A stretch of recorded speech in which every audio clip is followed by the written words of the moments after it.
Designer Shoshanna Gruss. The unique sizing of her dress, sunwear, and swimwear lines led to instant successes. The collections are carried in 250 specialty and department stores nationwide, and last year's sales reached $12 million, according to the company. Shoshanna Gruss, president and head designer of the Shoshanna collection. Welcome, what a pleasure. So nice to see you. How's it going? Great. Now, let's pick up the story right away, because we always talk on the show that, you know, if something doesn't smell right, or there's waiting on line long for something, that's when the $1 million idea is in front of you. So tell me about growing up, being maybe a little bustier than the average girl, and how you turn that, instead of, not that that's a problem, you turn that to a clothing problem. No one ever thinks it's a problem when it isn't your problem. I, for one, never think that's a problem, but that's another show.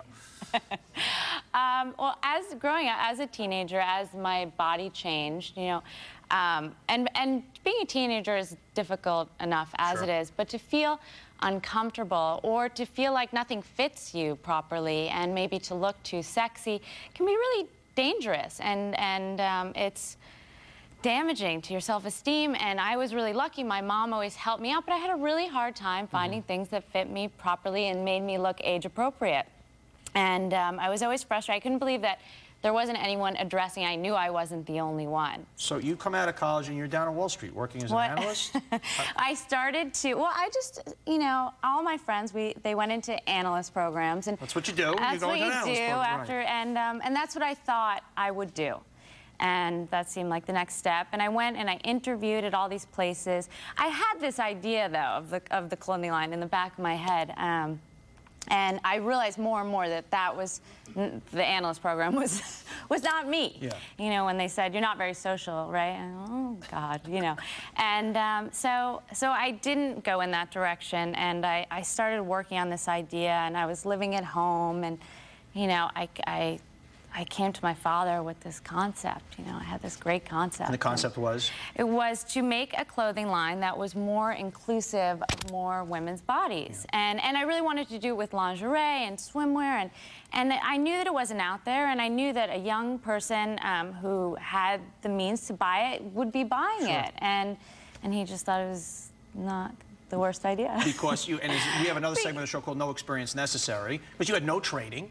No training, no idea. I worked in a clothing store for a couple weeks, and that's why I knew what it was. So then that's where it's mostly daunting for people, because they go, you know, I'd love to own a restaurant.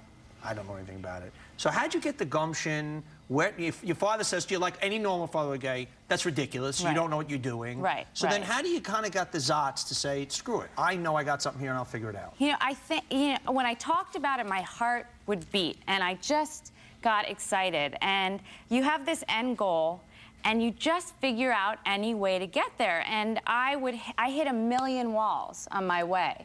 But I would just turn and go down another hallway, another pathway. And I did it in a low key. I mean, I investigated every avenue. I talked to anyone I knew who knew anything about fashion. I interned, I read. I mean, I got my hands in it. So how did you now literally get it off the ground? Because it's one thing to learn, it's one thing to have a dream, it's one thing to have your heart beating. How did you literally turn this? I mean, you got a $12 million business now, a very recognizable line. I'm just going to continue to watch this a little bit. You know. Just don't mind me. I'll be watching the B-roll of models walking down the runway. Models walking in and out of my office all day long. So how did you actually literally turn into a business? Well, I interned at this place, and while I was at this internship, I made some samples. They let me use their sample room. You know, you've got to utilize everything that's available to you. You were smart. You jumped in the game. And I did, and I couldn't believe that you know, I'd called a fabric person and they would actually come. You know, I didn't know what I was doing, but I figured it out, and I talked to people in the business, and I met with manufacturers, and I started small, and I started with no capital, really nothing.